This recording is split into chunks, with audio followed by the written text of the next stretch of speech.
পরিবহন শ্রমিকদের উপর 10 লক্ষ টাকার জরিমানা বাতিল করতে হবে।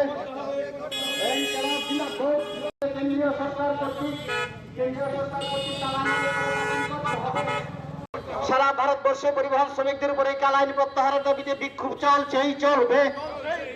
কেন্দ্রীয় সরকার কর্তৃক কালা আইন বাতিলের দাবিতে আজকে বিক্ষোভ মিছিলে দলে দলে যোগ দেন।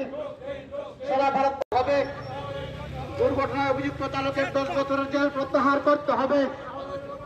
যে কোনো দুর্ঘটনায় চলছে কেন্দ্রীয় সরকার কর্তৃক পরিবহন শ্রমিকদের উপর কালা আইন আরোপ করা বাতিল করতে হবে।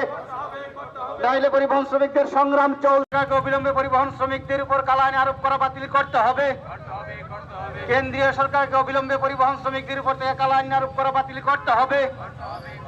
কালা আইনের ধারা 100। আপনারা লক্ষ্য করছেন গোটা দেশ উত্তাল। গত এক সপ্তাহ ধরে ভারতবর্ষের বিজেপি সরকার সম্পূর্ণ অগণতান্ত্রিকভাবে সাংসদদের বহিষ্কার করে দেশের মধ্যে নতুন ন্যায় সংহিতা বিলের নামে যে 106-এর 2 নম্বর ধারার মাধ্যমে দেশের পরিবহন শ্রমিকদের উপর খড়গ নামিয়ে এনেছেন এক অমানবিক দানবীয় আইন।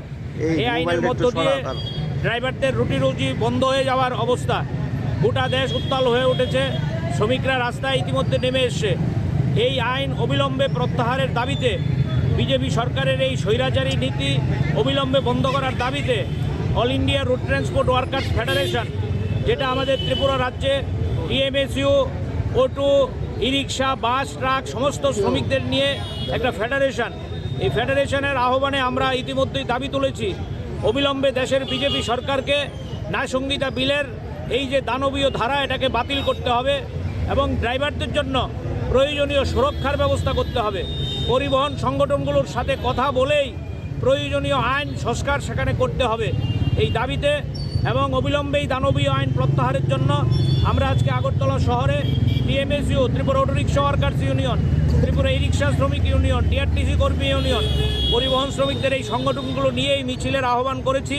এই মিছিল নিয়ে আমরা নাগেরজলা শ্রমিকরা যেখানে সংগঠিত হয় এখানে গিয়ে শ্রমিকদের উদ্দেশ্যে বার্তা দিতে চাই রাজ্যের সকল অংশের শ্রমিকরা দলমত নির্বিশেষে রাস্তায় নেমে যাতে বিজেপি সরকারের এই হুলিয়া, বিজেপি সরকারের এই দানবীয় আচরণের বিরুদ্ধে ধিক্কার জানায়। এই আহ্বান নিয়ে আমাদের আজকের এই মিছিল।